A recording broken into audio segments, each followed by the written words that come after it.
Good afternoon, everyone. Welcome to this AMA from the Institute. My name's Lucas Underwood with the Changing the Industry podcast, and I am joined today by the one, the only Mr. Cecil Bullard himself. Cecil, buddy, how are you? Hey, brother. I'm great. Very I'm good. ready. Let's knock them out of the park. Let's get right into it. We've already got a pile of questions, and so I want to jump right in. Let's make sure we get all these questions answered because we've got so many people asking questions right now. And so we're going to drop these in. And the very first one is greetings from Wisconsin. We're a small 3-bay shop with 2 full-time techs that are higher level guys. We're looking to hire an entry-level person to do basic services and hopefully grow from there.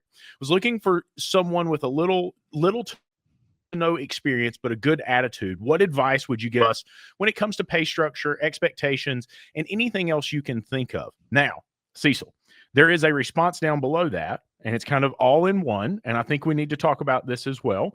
And they said that we found that hourly pay with incentivized hours on production seems to be a great carrot for the entry-level tech. They mentioned that I look to get an A-Tech, but feel our industry is in a time that we have to develop, so we have to get a bench. And so I want to start a little bit by clarifying that because I think it's an important point.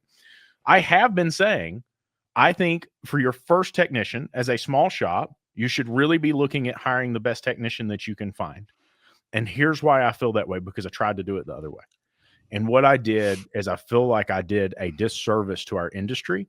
Now, that's me. I'm not saying that Chad would do that. I'm not saying that Ed would do that. I'm saying at that point in time, as a business owner, I didn't really have all of my ducks in a row. I didn't really have it together. And I wasn't able to train somebody to do that. And it takes time and it takes energy and it takes a plan and a program to train them and bring them up. My fear when I say that is that we see so many shop owners that bring a young technician into the bay, they throw them in there and say, go do the thing. And then what do we have? We have a disgruntled technician in 3-4 years because they've not developed, they've not progressed, they've not grown like they thought they should. But I will say I've had a lot of really great entry-level technicians who have gone on to be great technicians and were really invested, really driven to make this happen. So I think the key is the right person. Cecil, what's your take on it? I would tell you, number one, it is different at the different parts of your business. If I'm by myself and now I'm going to hire somebody, I think you're probably better off hiring an A-Tech at that point in time if you can find them and afford them and all those kind of things. If you're going to hire an apprentice technician or a trainee type technician, you need to have what I would call a mentorship program that probably lasts somewhere around 2 years, where they think about having a list of tools that they need to master, a list of jobs that they need to be able to do, a list of equipment that they need to know how to operate, which might include your point of sale, and they're part of the write-up, and the coolant flush machine, and how to flush brakes out, and how to do a brake job, and just basic stuff. And if you have and someone needs to be responsible for not just meeting with them to teach them kind of how to do this and to answer their questions, but also to keep them moving down the pathway. And that is also a management step. So you can have, I can hand a young tech to my grumpiest 62-year-old tech who's a master tech, but doesn't have the patience or the temperament to really train somebody and go, okay, you teach them. And then all of a sudden, 3 months later, that kid's quitting, or we're firing him because he screwed too many things up because he really wasn't being mentored. In our mentorship programs, we recommend that you have weekly meetings with the mentor and the mentee and management, and asking questions like, what did you learn this week? Do you feel like you're being held back? Are there jobs that you feel that you need to be taught? And trying to keep a pathway ahead of them so that they know, I checked this box off this week. I checked that box off this week. That helps us understand that, hey, we've taught them how to do certain jobs. In my shops, if you came into my shop and you were a master technician, you still had a mentor and you still had a sign-off sheet. Yes, absolutely. That was, where's the bathroom and how do you clock in and out? And, how do you rack a vehicle? I mean, every year we lose 2 or 3 guys because a vehicle doesn't get racked correctly and somebody gets killed. And Exactly. And when to say something, right? If the lift's not safe, if something's going on in the shop, if like when do you say something? And blood or yeah, fire, right? yeah, If yeah, it isn't blood or fire, then I probably shouldn't say anything. I should use a more formalized, hey, we're going to meet once a week, discuss where you're yeah. at, etc. But if And there is the potential for blood or fire, then yeah. we should be saying something right now. Yeah, So absolutely. And you know, Dutch has always been a really close friend of mine and yours as well. And Dutch was in the airline industry, he was a captain in some real big airplanes. And one of the things Dutch said is you always had to keep a line of communication open between you and your right seat. They always had to feel comfortable coming to you and saying there's a problem, because they needed to be able to correct you in case you didn't see something that they saw. And that's something that I think that we have to watch, especially if we're putting an older mentor with someone. There has to be some checks and balances in place, because we have to make sure they feel confident. If that mentor is doing something they shouldn't be, they need to be able to communicate that. And I hear from a lot of guys that are young and they're put in and they say, I don't know if I'm making progress or not. I'm well, not they're not. told if I'm doing a good job or not, But that's also like having the feedback loop that Yeah, is saying, you check absolutely. that off. Wow, great. Now you know how to do this job. Now we're going to work on this job. Or, Yeah, hey, I know today was a tough day, or I know this week was a tough week for you, right. but next week's going to be a great week because you're going to learn this, this, and this. Yeah, Um, 100%. the other thing you were talking about, I have to make sure that whatever they're feeling, and it doesn't matter if it's my A-Tech or my apprentice tech, Yeah, I need them to I need to pay attention to what they're feeling, whether or not I believe it to be real, right? yeah, Because yep, those are the people that are going to do the work. They're going to do the work right. They're going to be productive. Hopefully, that will put money in the bank and make the company run. And so, sometimes you get employees that are having a conversation and they're talking about stuff, and you're just like, oh man, there's no way that we're not, as a company, we're not that or whatever. But if that's what they're feeling and that's what they're talking about, we yeah, have to be able to address those things and clear the water, right? absolutely. And we 100%. can't do that, you 100%. know. So the other thing would be, having routine communication, weekly meetings with your shop, Yes, 100%. where that keeps owners from piping off on dumb stuff every day. Yeah, Hey, take that to the weekly meeting. If we're not keeping the shop as clean as you'd like, take that to the weekly meeting. We'll yeah, discuss it then. Don't come in and yell at people and ruin their day for them when they're trying to absolutely. get work out.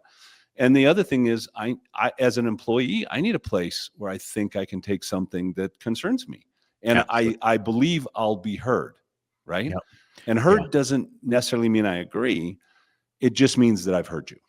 And listen, here's the thing about this is a lot of folks say, "Oh, I could mentor someone." I'm going to tell you, as an owner who's had multiple apprentices, and I've not done many of them the justice that I should have, but as Yeah. an owner who's done that, I'm going to tell you that to mentor them is a lot of work, right? And if you don't have the bandwidth for that, you're talking about some serious work and some serious management here. Now, Ed is a fantastic friend of mine. I really look up to this guy. I mean, he's next level. And so he talks about the pay aspect, because that was really the root of the question. And he says, hey, I believe that a good hourly pay with some incentive, and I do believe that we need to be making sure these guys are paid hourly as they come in. I've seen a lot of shops putting these apprentices on flat rate, and it's like, what are you doing? Are you serious right now? Yeah, you can't. That's You're just setting unbelievable. them up Yeah, for failure. I mean, exactly. and I don't, for the last say 10 years, I haven't written any flat rate pay Yeah, systems. Everything is, 60% of your pay should come from showing up. yep, In a base, people need to know they've got food and shelter and yeah, warmth and all of that. And then 40% is for doing what I want you to do. And in the case of an apprentice person, it would be learning the new thing, yeah. making a mistake so that you learn the new thing Amen. correctly, right? Yep. Et cetera. And we can't, that's another thing. We cannot at $125 an hour afford to pay these young people to make mistakes in our business, Yep. and afford to have our best technicians take time to help train them and give them the skills, transfer the skill sets that our best technicians have. We Yep. can't do that at 100. I think the last survey was $128 an hour is the average in the industry. Yeah.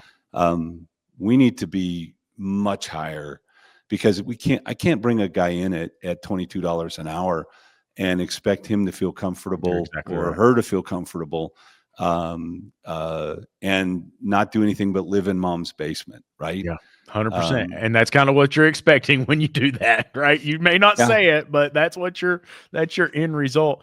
Let's move on to the next question here. Um, Cliff K says, I'd like to find a way to get more cars and more folks in. They really want to expand. They want to bring in this third technician. I'm going to tell you from my experiences. Um, I grew fairly slowly for a number of years. And I kept hitting this plateau and I never could figure out what it was. A lot of my plateau was I was afraid to bring in that third person, right? Because I was running two for the longest time. And I kept saying, I don't quite have enough work to get them to 40 hours a week. And I've realized that until I have them there and they can actually do something, I wasn't even scheduling the potential for that work. And so I never could get it there until I just said, hey, I'm going to bite the bullet and I'm going to go for it. So I think that part of that is we have to kind of bite the bullet. Now, I'm not saying if your guys are turning 6 hours a piece right now, that's not time to bring somebody else in. Maximize what you have right now. Well, Get no, that right. but it could be, Yeah. because my people might be turning 6 hours a week because my shop processes are screwed up. It's Yeah. not. I mean, Yeah. I might be booked out 3 weeks, and I still have guys doing 5-6 hours a day Yeah. because we can't get our dispatch right, and we're not The- getting our parts here on time, and we're not getting enough time for the jobs that we're doing. Exactly. Yes. They have to do a bunch of other crap because our shop isn't set up correctly, right? Yeah. Yesterday I was having a conversation with somebody, and it's a brand new person, or it was a person looking at us, and I was saying, you have really bad productivity, and he goes, well, yeah, but it's not the tech's fault. I said, yeah, no, most of the time it's not the tech's Exactly. fault, right? But I'm they're the not ones we saying pick that. on for it. Yeah, I'm saying if we could improve our productivity, then Mm. our labor margins go up, Yeah. our overall gross profit margins goes up, and our profits in the shop go up. Yes. And then I can Yes. pay people more money. So Yep. yeah, I think pay wise, and we're talking about marketing. Remember brain surgery like 9 months That's it. ago. That's it. Cecil's off in Wonderland over here. So there Gotta keep him round, ADHD too. So wow. That's it. Marketing, I'm not a big fan of direct mail. I think the ROI is not real great. I think that a lot of that is discounting, and I'm not a discount fan. Yeah. I need to have a good website that's done by somebody that understands Google and what Google wants, and now AI and what AI wants. I need to have SEO, Optimization. SEM. I need to have social media. There are, I should be booking the customer's next appointment. I should have a referral program. I should be working in the local community. I should be involved with the local chamber of commerce, the Rotary, the local BNI groups. I should be a leader in some of those things. I think that the successful businesses have successful and marketing plans. And then the other thing I need to understand about marketing, not everything I'm going to do is going to work. Yes. And it's just part of the game. You know what? There's a lot of people listening, and I know because I too am a shop owner, and they're saying, but Cecil, where am I going to get the time to do all this? And let me tell you Well, something. they can't. They shouldn't. Okay? Exactly. You're not qualified. All right. 100%. And So- even beyond qualified, right? It's Yeah. like, where is your value? Because my value, right? Like, this. If I'm the one running the shop, we can easily bang out $200,000 or more every single month with 4 technicians because I just know how it flows. And what does that mean? That means that's where my value's at in this business. That's where I need to focus my energy. I need to be paying someone who is that efficient, that productive, and that much of a master at doing the marketing for me, because it's a waste of money. It's a waste of energy for me to be doing it myself. That's ridiculous. And I have to learn a new skill. There's no reason to learn that new skill. Find somebody who knows what they're doing. We're do-it-yourselfers. I mean, if I've got plumbing at the house or electric at the house or drywall or whatever, I'm like, oh, I can do that. But is that my best spent time? And I don't know how many people when we get a new client, we bring them in, and one of the first things we do is I dig up their website and I take a look, and you're just like, I don't know who's doing your, well, it's my cousin, Yeah, they do it for free, man. and you get what Exactly. you pay for, right? Exactly. And I don't know if you know this, and I know we got to jump to the next question. I'm going to tell you this little story real quick. I took over the family business. It was yep. not intentional. It's not something I wanted to do. I'm figuring it out, right? Like day by day by day. It's not in automotive for those of you wondering. This is a completely different business, completely different world. And they had been doing all the marketing in-house. And we went out and I talked to Kim and Brian Walker. I said, guys, I need help. I need you to give me some type of recommendation of somebody who can handle this. And we hired a marketing company that's what they do. They specialize in this business. And do you know that we can't figure out how to schedule our people anymore because it's busy in times when it's never been busy before. And so we can't figure out how to make this work because we found people who were efficient and doing a good job. Well, And, if I'm gonna, we spend a quarter of what we normally spend. yeah, it will cut my expense really. Yep. And it will actually get me measurable results that I can manage. And yes. And so, yeah, I mean, God bless you. Try not to do it yourself. Yeah, 100%. 100%. And the basis today, I mean, there's two things. There's the guy that's got a problem today. Mm-hmm. They're going either to AI or they're going to Google and asking who can fix my Audi, blah, blah, blah. And then I also need the oh, come on, brain damage. Branding. The branding that when they need, 2 weeks from now, 3 weeks from now, when Lucas has a problem, Lucas says, oh, I remember that shop. I've seen their name. Right. So when they do go looking, I'm familiar to them. Different parts of my marketing. Amen. Amen. So Lance asked a really great question here. This is something I do that's a little unique compared to what I think you do. I was taught this from my original coach, and he says, how do I properly document my warranty stuff in my SMS? So I want to know what my true cost of this is. Cecil, I'm going to tell you what we do here in the shop is we make it like any other ticket. Right? If it's warranty, we document the testing. We document exactly how we got to that. We go through the conclusions. It's got the 5 C's on it. All of the testing data is attached. We bill it out like a normal job. And the way that instead of going in and discounting it, the way that I track it is I use a payment method. And that payment method is then linked to an expense account in QuickBooks. Now, I have one for each technician. I have one for each service advisor. I have one for the manager. I have one for myself. I have one for each part vendor. I have all of those things placed in there. I have policy work and advertising. And, policy work for me is, we didn't really cause that, but I understand your situation. Let me help. Friends and family, same thing. Now I can track that by the percentages of income. My own vehicles, my own fleet. Absolutely. And I think we had 9 marketing codes in our shop, and we use those codes to track it back to an account that I mean, money never changed hands, but it looked like money changed hands. Yeah. And then the other thing is you want to have a warranty sheet that gets filled out on every car. Yes. Who's the tech? What was the original repair? What went wrong? Where's the fault? I'm not trying to find fault so I can blame somebody or beat somebody up.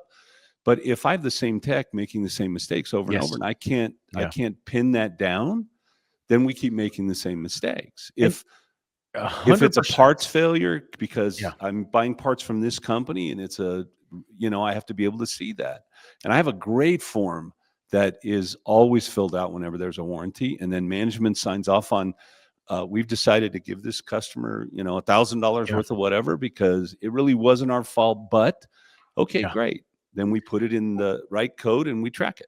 We might try and set that up so folks can get that form. I'm going to tell you something about that. Beyond just this with that form, right? Yeah. Beyond just internal needs, something that I've learned. And Wayne Marshall and I had a great conversation at Apex. We were talking about all this stuff going on with the family business, right? Yeah. And he said, Lucas, what you will learn after running businesses, the sizes of businesses that I've ran, is everything has to be documented. Because it can't come back to he said, she said, or this person did this or this person did that. You need to document every single thing that you can. He said, I don't care if you send a text message. I don't care if you put it on paper. I don't care how you do it. You need a record of everything you can possibly document. And go ahead. There's also, you can't manage it if you can't see it, if there's no visibility into it. And it doesn't mean I had my super tech. Mhm. No mistake that he made was ever his mistake. Yeah, It was always a parts failure, someone else's fault, whatever. exactly. And so when he had to redo that job or someone else had to redo that job, it wasn't my fault, parts failure. I Yeah, knew it was his fault as the manager. Somebody has to say, no, it was your fault. yeah, Okay. That's it. 100%, Right. And 100%. and if you're just passing it through because let me just put the parts cost in. Wait, no, I don't really have cost because that's a warranty part. So I don't have that. Let me just put Yeah, the tech cost in, except my tech cost in my point of sale, shopware, whatever. It's not correct because I haven't really yes, calculated it right, et cetera. And so that's all it really costs me. No, no, no, no, no, no. Costs you double, right? yeah, Because that same tech that's doing that warranty, he's not out producing, $280 worth of parts and labor per hour because he's spending 3 hours doing that warranty. yep, And so I like having the whole amount, having the yep, account me set too. aside with the right code that you can pull it out, even though I'm not transferring money. It just looks that way. And I can say, okay, we had a 5% warranty this month, and that's too high. It doesn't meet our standard. Exactly, 100%. On to the next one, and I need to answer this. This won't take just a second. The same fellow Lance asked this question. Said, "Hey, I just hired a coach. What's your advice for meeting with my new coach? Very first thing." And I'm going to tell you from the shop owner perspective: be honest, be vulnerable, put the things that really hurt out there, and say them. Don't hide behind that ego. Don't hide behind that pride. Say what you're up against, because if you don't say it, if you don't get it out there, it doesn't get fixed. You need to be honest. You need to be open. You need to be direct, and you need to understand that they have to push back on you, right? I'll never forget my first business coach, right? One of the things that he kept saying was, is what's your vision? And he would say, no, that's not it. And I'm saying, dude, I'm telling you, you asked me what I want, where I want to go. He's like, but that's not good enough. And I got Yeah. mad. I Yeah. won't lie, I got mad. And he said, listen to me. You're looking a year from now. You're looking 6 months from now. You're looking 2 years from now. You have a 20, 30, 40-year life in front of you in this industry. What does it look like in 40 years? And Well, and so you got to push back some. yeah, and plus from the coaching side, having done this a lot, I want data that's I can understand. Yeah. So, and reports from your point of sale may or may not give me that data. Certainly a decent profit and loss statement if you have it. If not, we're going to Yeah. have to develop one. You if I can't see what's going on, I can't help you. Yeah. And if you're not open because you're ashamed or you're afraid or whatever, um, then I'm not gonna be able to help you because I Yeah. can't get the data to make good decisions, good choices. Yeah. Had a meeting with a new client. They just put in Techmetric. They don't have a decent P&L. The reports from the old system are inaccurate. And he's like, well, what are the 5 things I should do right now? Well, at this point, I can't really give you great advice because I haven't got enough data. And so we have to fill that out. And then if you're a good coach, you're probably saying, what are your goals? What is your future? What's the vision? Because things should be built around that. Yep. And I think you also have to have a bit of a relationship where you can say that you have to respect whoever's going to coach you. Yes. And because if you can't, then you can't take the feedback that you Yep. need to have, Yeah. and you need to make actionable. And I always tell people, you're never going to agree with me 100%. Don't care who I Yeah. coach, but Yeah. if you listen 85% of the time, we're going to do really, really well, right? That's exactly right. And a And coach has got to somewhat be a bit of a therapist, a bit of a counselor. We're big, tough men. We've never talked about these things. We've never talked about our fears. We've never put them on the table. Ed Caswell, who's in here, is somebody who does this phenomenally because he encourages the people in his life. Hey, let's talk about the hard things. Let's stop trying to cover this up. Let's stop letting ego get in the way. Let's push forward. Let's drive. And let's make this better, because if you don't talk about it and if you don't get it out there and deal with it, it never gets better. I And had a so shop I had owners a will hold that inside and hurt over it, and they don't need to. I had a meeting today with one of my clients, and I told him, I said, your biggest challenge is that you don't have the skill set yet to be a good manager, Yeah, and you need that skill set if you're going to have multiple shops. And sure. and you could tell he was kind of like, oh, but then he was like, okay, Cecil, next meeting, can we talk about what that skill set is and what I need to learn? Absolutely. That's 100%. why I brought it up, right? Yeah, exactly. And it's not to hurt you, right? It's No. not to cause harm. It's not to make you feel bad about yourself. It's like if you can't see that, if there's that blind spot and we can't see where we're weak, right? If you're the smartest person in the room, you're in trouble. Yeah. Right? Because you won't ever see that blind spot. And those blind spots are what gives you your massive growth. That's where the development and the movement comes from. The next question, how should we pay a GS? There's a lot of questions in this one. So we're going to start with, how do we pay a GS? I hate GSs. Okay. And not everybody has to start somewhere, but Mhm. we hire this guy that's going to change oil and do our inspections.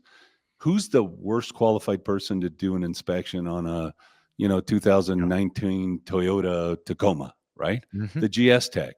There are Yeah. things that are unique to that vehicle that someone that's trained is going to see that a GS is never going to see. And Exactly. I think I owe it to my customer, my client, to give them the best inspection, the best information. And but how do I pay a GS? I think you look at you have to understand your business again financially. So, I'm posted, I'm $140 an hour, but effectively I'm 125. Yeah. Okay. Yeah. So, based on my effective rate, I can pay up to 40%, about 36% loaded of my effective rate. So if I'm 125 as an effective rate, that really says that in my shop, I can probably pay, I don't know, $50 an hour, 48, something like that. And then I have to assume the load. So back that down. Now I'm at 32. Yep. And a GS is going to get paid enough to be able to afford an apartment, gas for their car, maybe beans and rice, have the refrigerator full enough that they feel comfortable. But they're also not going to get paid the maximum that I could pay at, say, $38 an hour. But this whole idea of paying somebody 18 or $20 an hour to start and come to work for me, the McDonald's down the street here in Utah is, I think, starting people out at $24 an hour. Yeah. And what skill set do I need there, right? Yeah. We're Absolutely. we're asking these young people to come in and basically work for nothing, and we're saying, well, yeah, and they're also not productive. You have to understand that. You have to plan your business so that you have the funds to pay this unproductive GS guy for some period of time. I would also say that along with the pay part, the bonus part is I expect 4 hours a day of productive work or 5 hours a day of productive work out of you. And if you do that, then there's additional pay that comes to you. If you get new training, if you go out and take classes, if you buy new tools or, learn new skill sets on the tools and the equipment, the mentorship program that we have, I have a way to level you up. A lot of my bonus structures are around productivity, but there's a reasonable base pay for that person. Absolutely. And one of our requirements here is like we have today's class. We just implemented that and it's always been Scanner Danner. Like you have to go through the Scanner Danner. We'll buy you the book, whatever you need, but you have to go through that because I don't want you to stall here. That's one of the biggest complaints I get from young people is they get stalled out in the lube bay. They get stalled out in the tire bay. Now, for me, what I found like a huge eye-opening thing, I had not been around other shops and I had always just done things the way I did things.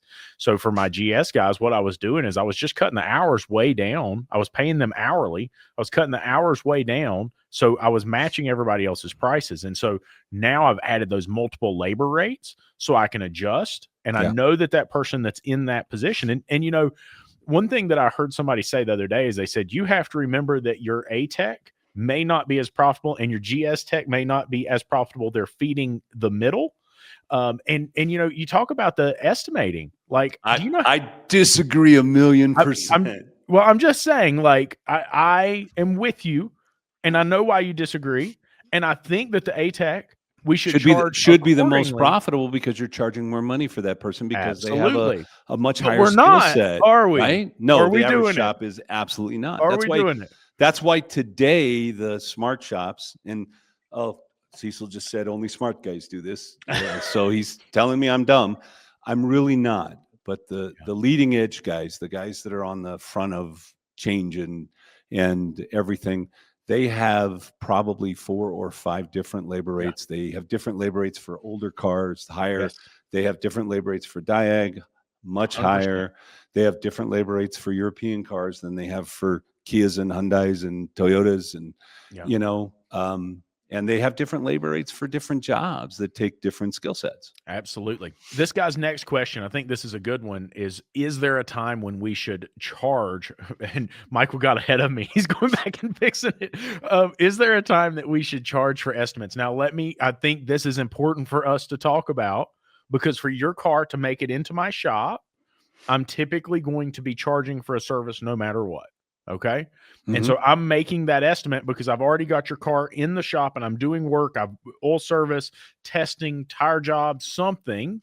And now when I'm doing my 300% rule, I'm going over everything. I'm making estimates for what the car needs, not to sell you something, to inform you and keep you advised, because I'm your advocate. Hoping That's that my you will job. buy the right stuff. Yeah, exactly. Because I'm supposed to be advising you and telling you what's going to make this car safe and reliable for you and your family. That's my job. I'm not going to make an estimate. I'm sorry, Cecil. If you disagree, I'm going to tell you you're wrong. I'm not going to make an estimate over the phone when they call me and say, hey, I need an alternator. No, we don't.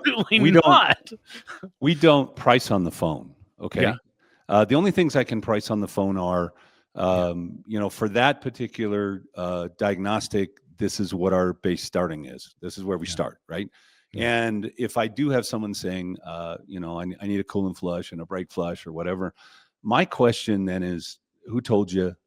You know, where's the car? Help me understand. Why do you think you need that? Right. And frankly, I still need to inspect the car because, and you see it on your site. I mean, every other day, somebody is going, you know, this customer said they needed XYZ and they came in and I did XYZ and that didn't fix their problem. And now they're mad at me, but I did what they wanted. Right? No. You're the professional. Imagine going to the doctor and saying, hey, I need you to take my appendix out because I have a pain in my shoulder. Bob over here said. And my cousin said it's my appendix. And you're never going to do that. So, and then back to the question, if you're doing a $69 oil change because you're trying to be competitive with oil changers or whoever down the street, and then how are you going to afford the time for your service advisor to write that up properly and your tech to write it up properly and your tech to do a good digital vehicle inspection? We got to stop thinking in terms of how cheap can I make it? And we got to start talking about, in order for me to do a good inspection and do a good, you know, 15 years ago, I was running a shop. Our cheapest service was $165. And my customers came in every day and paid that. And that included the time that it took to do a good inspection. That included the time that it took to create a good estimate. And then the other part of that would be, okay, but Cecil, I still want to do a $69 oil change because I think I have to be competitive. All right, great. Then raise your labor rate somewhere else so that you can pay for the time to do the inspections and pay for the time to do the estimates. And if you're not estimating, you cannot sell what you do not estimate. You're exactly right. And you know, I have been saying this ever since Michael Smith said it to me a while back. I tell everybody this little story that he tells. And it's something that we have to think about as an industry, because we are in the middle of a consolidation swing, right? It's happening all around us. It just happened to body shops. It's going to happen to mechanical. There's no way around it. And these guys are trying to compete with the consolidators, and they may not even realize it. And what they're doing is they're getting out here and they're saying, hey, that guy's doing an oil change for this. That guy's doing tires for this. Michael talks about the fact that when he was in mergers and acquisitions with a very, very large company, they bought a bunch of funeral homes. And he said that the other little mom and pop funeral homes were actually coming to him saying, why can't I compete with these guys? And Michael said, because I'm buying container loads of caskets. Yeah. And I can buy them for $100. You can buy them for $2,000. You won't compete with me. When you lower your price, I'll just lower my price. You'll be at 0 margin. I'll still be at 70% margin because you can't compete with me.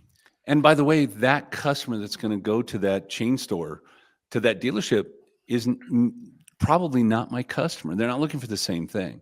You know, the Unreasonable Hospitality book. Yeah.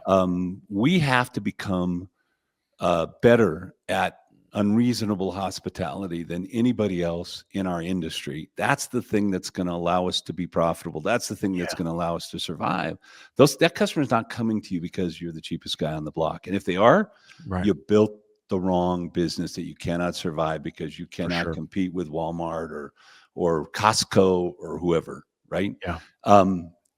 So I wish we would quit Yeah. the rush to the cheapest price and the bottom of the drain. I think we have made a little bit of a problem for our industry.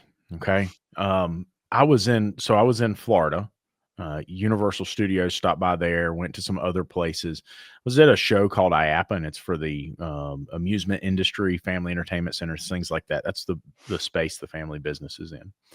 And I watched the people in this show go to vendors and make million, 2 million, 5 million, 10 million deals Purchase. all day Yeah. long, one right after another. Didn't even shake about it, right? Just like, here's the money, do it, right? They didn't negotiate, they didn't argue. Lots of money changed hands, and I was thinking about that. And then later in the day, we went to a Universal theme park. 4 people in front of us went through. It was $5,200 that they invested to go to Universal for the 2 days they were going to be there. $5,200. Yeah. Right. We're afraid to give a client an estimate for an oil change, yet they're over here spending $5,200. Later in the week, on Thursday, this organization's highly involved at Universal Studios. And so we go over to Universal after they closed their new theme park. And I was talking to a lady that worked for Universal. She said, we have 33,000 employees in Orlando. We have over 3,000 managers. We have a payroll budget that would make you sick to your stomach. We work 10,000 people a day. Yeah. 10,000 people a day. And you're telling me that they won't pay to have their car properly repaired. No, it's because of the image we've created. It's the situation we've made, and we keep backing ourselves into this corner. It's time for us to rise up and charge what we need to charge and be the professionals we need to be. We need to stop worrying about what Bob down the street's doing. We have to do what we have to do to make sure our businesses are profitable.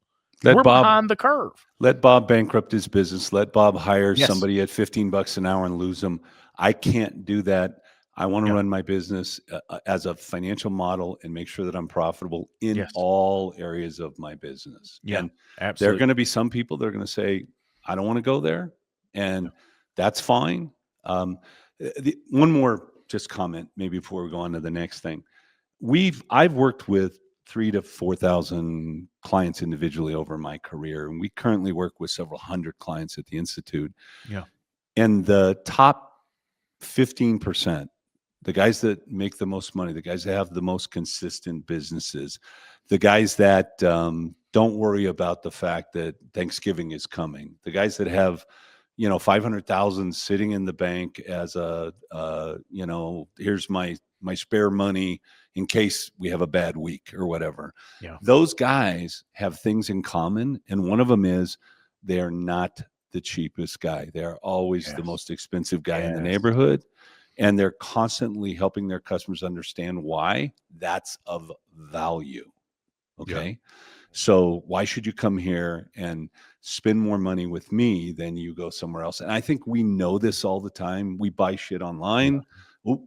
We buy stuff online, and it comes. Not your censorship. You can say whatever you want. It comes and to our homes or our businesses, and we go, well, that was wasted money. That's a piece of crap. But it was cheap, right? I've had so many conversations with shop owners over the years, and I'll say, let me ask you a question. So what? Okay. Last time, let's say you replaced a TV in your house. When was that? Oh, I bought one last year. Okay. Tell me something. Did you go and buy the 13-inch black and white television? Cheapest thing that you could find. Right. That they sell for $23.99? Or did you buy the $1,400 nice TV, OLED or whatever it is, right? Right. No, I wanted a nice TV. Okay, so that means you're telling me that you're so worried about raising your prices because of consumer perception, but you could buy the cheapest TV if consumer perception was all that it was. Wouldn't everybody buy the cheapest thing? It's not just money that motivates us to buy, right? And I think that that's something that's lost. And so many of us were technicians, and you know this as well as I do. There's a lot of technicians selling out of their wallets as shop owners today. And it just, they don't have the perspective they need. They There's a just don't different have it. there's a when you go from being a tech, there's a skill set that you have. When you become Yeah. a manager or service advisor, different skill set. Yeah. When you become an owner, different skill set. And if you don't Yep. learn to think in a different way, to have the different skill set, what that is, then you're never going to achieve what you can achieve. Yep, absolutely. Okay, next question. Can you guys please explain the preferred customer program a little more in detail? Now, this was you talking about it, so I'll kind of let Yeah, I you think the last take that time. and roll with it. Yeah. I wanted people to book their next appointment, and in order to get that done, I felt like I needed to give them something. Yeah. So you could come to my shop and get a loaner car, no matter who you were. Yeah. We had loaner cars for everybody because we knew that if I gave you a car, you were going to spend 5 times more than somebody that was going to wait for their car. So Right. let's give you a car. You go away. That solves your transportation problem. It's that hospitality thing, that unreasonable hospitality. Yeah. We also watched every car that came in. We ran surveys. The surveys said customers' most important thing is having a clean car, and the second most important thing is having a loaner car that they don't have to worry about transportation. So Right. when I did the loaner cars, when I did the car washes, I raised my labor rate by $4 an hour because my cost was going to be $2 an hour to do that. Yeah. Anticipated. Now, that said, I'm already giving loaner cars and car washes to everybody, but I created a card that said, you're a preferred customer. And on that card, there were 2 loaner cars valued at $65 a day. Yeah. There were 2 car washes valued at $40 or $42 or whatever. Right. There was a windshield treatment, which if we had done it for you separately, like an Aquapel or a high-end Rain-X, we would have probably charged you $90. And so we valued it at 90, but we gave it to our customer for being a preferred customer. We also discounted some of our services by a little bit because we also knew that if you're a preferred customer, once we did the service and we presented the work to you, you bought twice as much as a non-preferred customer. Yeah. Okay. And so I created a card and everybody that came in, I said, my service advisors or me said, would you like to be a preferred customer?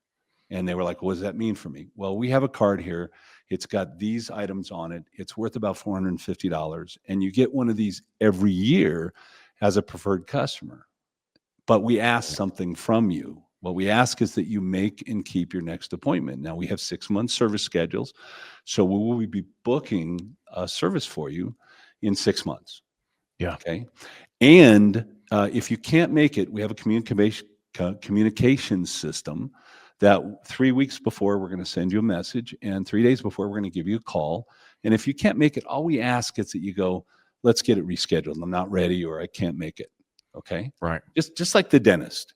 And, yeah, for sure. And after doing that for the first year, I think we were booking 9-10 appointments a day out of 13 cars. Okay. Right.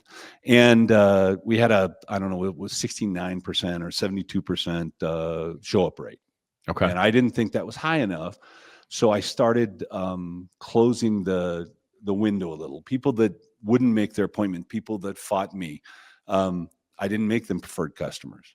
And so now we're booking 6 cars a day out of the 13, but we had a 92% show up rate. And if you looked at a month, we actually had like a 97% show up rate within a month of the appointment, because that was what we did. Right. And it's just a card, and it's a script that you would teach your service advisors to say, would you like to be a preferred customer? And here's what we do for you, and here's what we want ask from you.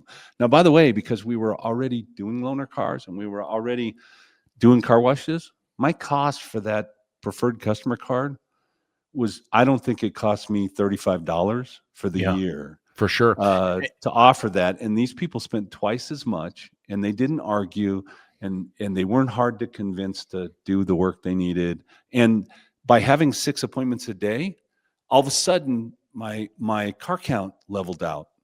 Right. Yeah. And Well, that's what I was getting ready to say. Ups and downs. Is I'm over here thinking, here we are, we're coming out of Thanksgiving, we're going into Christmas. We know this time of year is very up and down. And I'm thinking, like, what would 6 months ago have been? Right. Yeah. I'm thinking in the Busy. rush of my season, Busy. And so now I'm back to the same thing where we're talking about the amusement side of things, right? I was in this meeting and this training, and they had these research and analysts, and they were talking about these huge parks, and they've got it all heat mapped out. And they're like, here's where we're busy, here's where we're slow. We're going to move volume from here to here with this strategy. Yeah.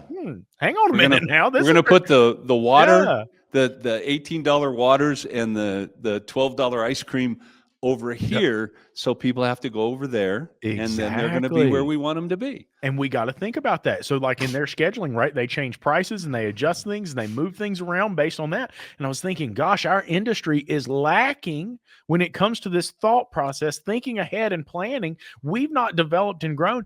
Cecil, why is that? Why when you look at this industry, we're how many points behind inflation since 1980? Oh my God.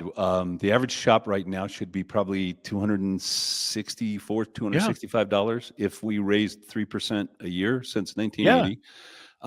The average shop right now, I think, like I said, the last survey was like 128 or something. I do have shops. A new client the other day I'm talking to, and he's like, I said, well, so what's your labor rate? He says, oh, we're $365 an hour. I was like, oh my gosh.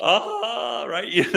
And of course they're in a very wealthy part of town working on high-end cars, and that makes sense, but they're not afraid to be what they need to be. I mean, why do we not, because we make excuses and we accept the excuses. Okay. I'm not, I mean, what can I control? Right? What can I control? Can I put a preferred customer program? Can I create a card? Can I punch it out when the customer comes? If the customer forgets their card, do I really care if I need to punch that out or not? Because you know what? If they came back a third time and I needed to give them a loaner car, I'd still give them a loaner car. I wouldn't say, well, you're out of loaner cars, right? Because we are so busy trying to get the next car out. I talk about the assembly line, I went to NUMMI, which was Toyota's plant in San Jose, California. They're not there anymore, but they were the best and most successful manufacturer in the world. And not by like 3%, by like 28%. They put out 28% more cars with 28% less flaws out of that plant than anybody else. So I went on the tour, and I said, at the end of the tour, I said, okay, I heard all the crap. What's the secret? And they said, there's two things we do. Number one, when there's a problem on the line, we stop the line. The whole line. Not just a piece of it, all of it. We don't go, okay, we'll deal with that 6 months from now. We fix it. And number two, when the line is stopped, everybody's responsible for fixing it. So think about it in terms of your shop. So I have a business, and I'm not making the profits that I need to. But I've got to work, instead of looking at my pricing and looking at how I dispatch and do I have a preferred customer program? What's my marketing look like? I've got to fix that car because it's got a problem and it's kicking my ass or my people's ass. And so I'm going to dig into that. I'm not stopping the line. I'm not solving the problem, right? You know why that is, right? Do you know why that is? Sure, I know why. Because I know why that is. Joy out of fixing the car and being the guy that can fix the car, not the joy out of fixing a lot of cars. It's because we know how to do that. And making money, right? We don't know how to do the other thing. We know how to fix the car. Well, and then you go, that's okay, the variable so I know, the monster in the closet that I know. So, I know how to deal with that. So why do I need a coach, right? I mean, I have mentors. You talked about Wayne and you talked about Michael and the people that work in the company and outside of the company. I'm always trying to find, like, oh man, that person does that really well. I need to learn how to do that really well. Do I have to pay them? Will they do it for free? Will they become a mentor of mine? Will they get in my circle? How do I get them in my circle? Right. I want to surround myself with everybody that has all the skill sets that I don't have, so that when I need that skill set, I can go, can they teach me that? Or do I hire them to do? We talked about marketing, hire marketing companies. Stop trying to do your own marketing. You're not qualified. Man. It's That's too like complex. Right I'm going to do my own brain surgery, right? Yeah, because it's cheaper. I offered, Cecil. I would have saved you a fortune. No, I got a pair of needle no, nose. thank you. Yeah. and a hot iron, we would have got up there and burned that right out. It may not have been nearly as like aesthetically pleasing when it was done, but I promise I'd have got it out of there. Scar, etc. But it's kind of this mentality of, I don't know if it's, the guys with ADHD, we have a high level of ADHD in our industry. The guys that are dyslexic, we have a high level of dyslexia in our industry. I don't know if we were kind of pushed into automotive and fixing cars. I think all of us have certain talents that when we do certain things, it just brings us joy, right? I mean, you get a car that doesn't run, comes in on a tow truck, and you spend a couple hours on it, and then you're driving it down the street, and it's you're driving it like a striped ass Dave, right? And it's running like that, and you're smiling from ear to ear, and your endorphins are going, your adrenaline's up, and you're just excited. And then you come in and you go, oh, I have to try to figure out how to get my customers to book appointments. That's not fun. That's not, but if you plan it's not like I feel like I can do anything about it. I feel helpless. I feel powerless.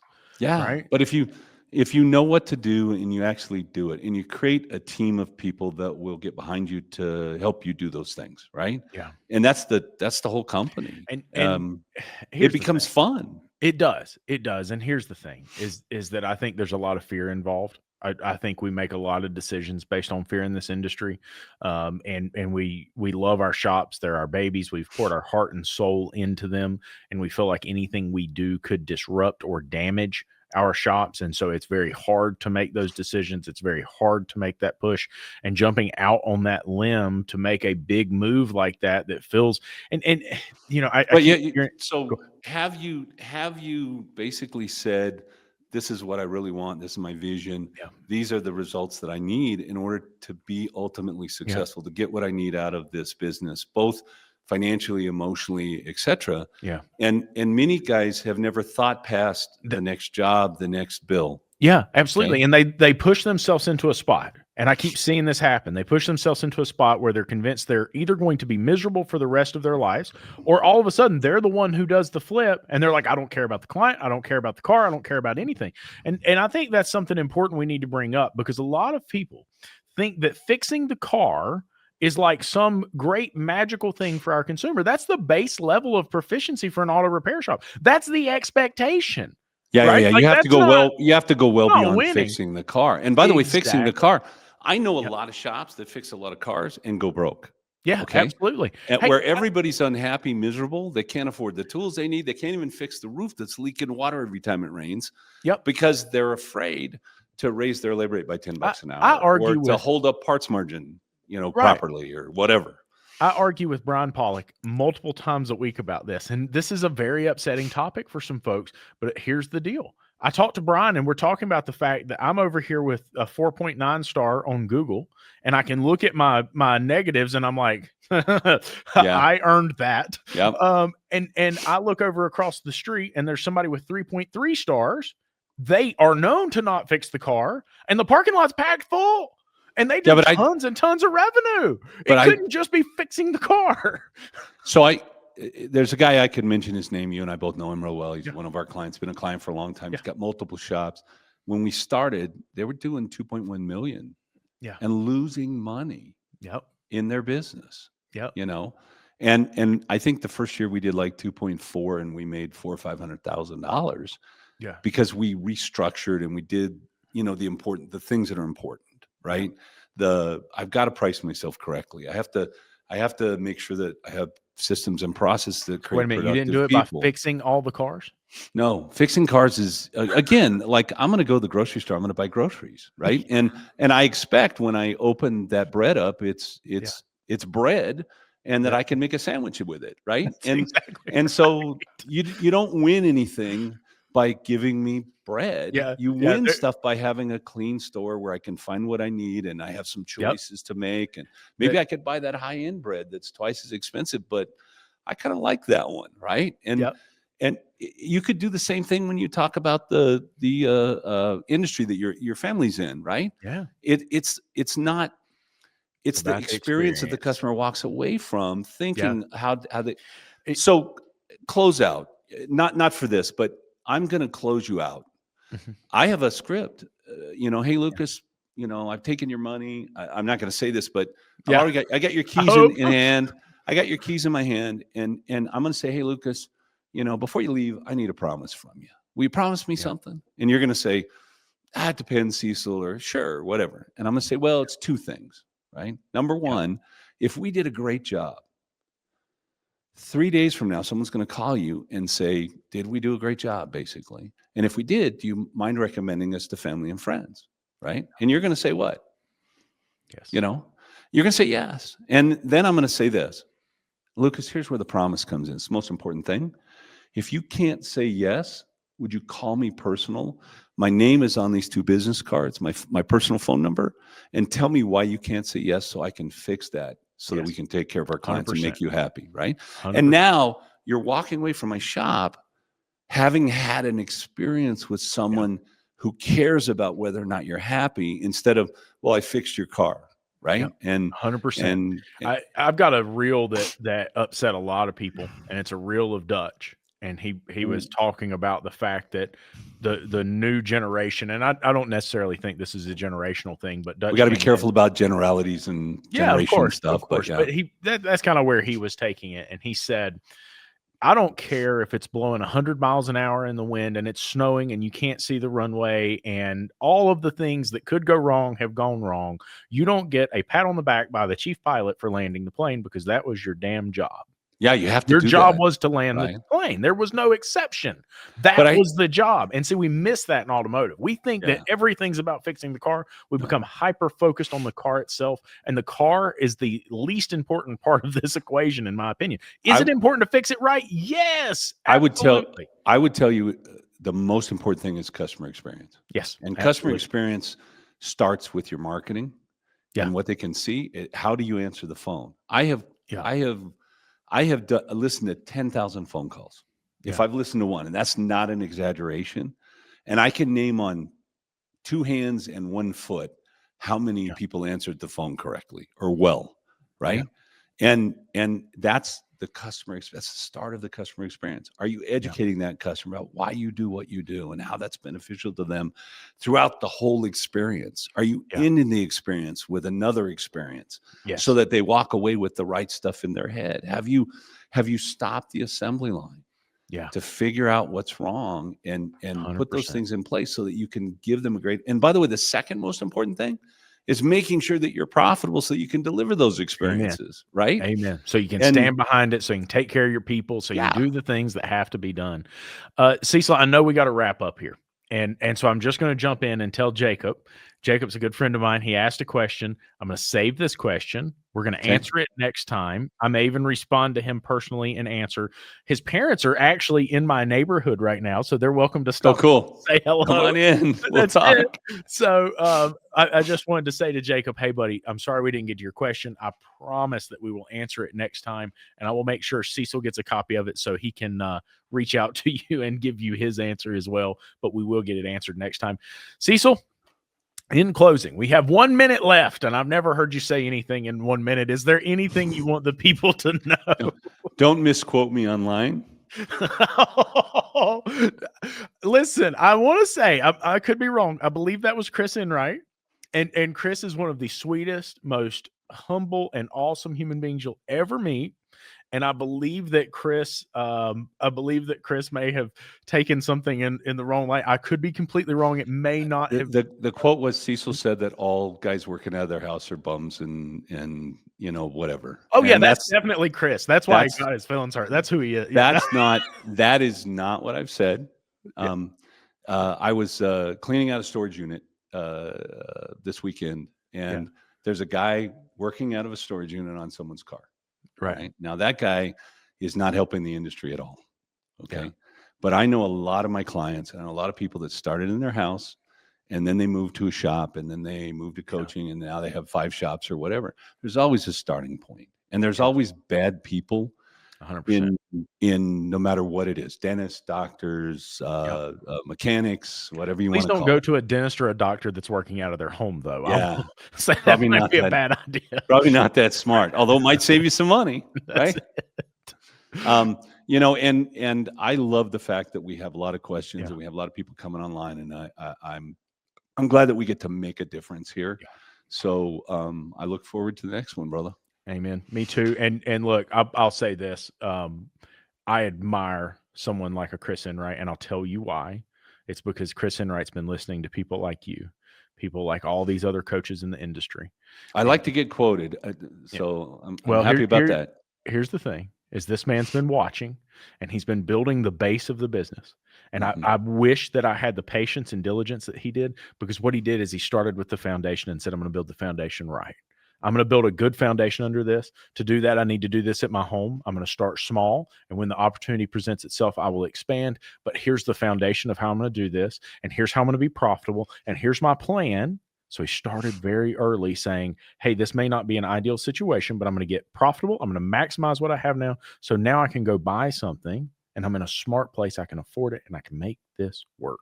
But the I other wish thing that more is people would slow down and pay attention to that. yeah, he charged enough to be profitable, to Yep. have the money to 100%. do the next level or the next 5 levels. So Amen.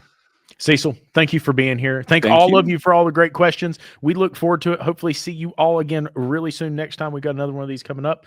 And make sure you're emailing in some questions. We might do some more of the ones like we've done on Changing the Industry, where we actually get a PowerPoint up and we answer some big questions and talk through some more delicate subjects. So make sure you email your questions in. Thank you, guys. Thank you.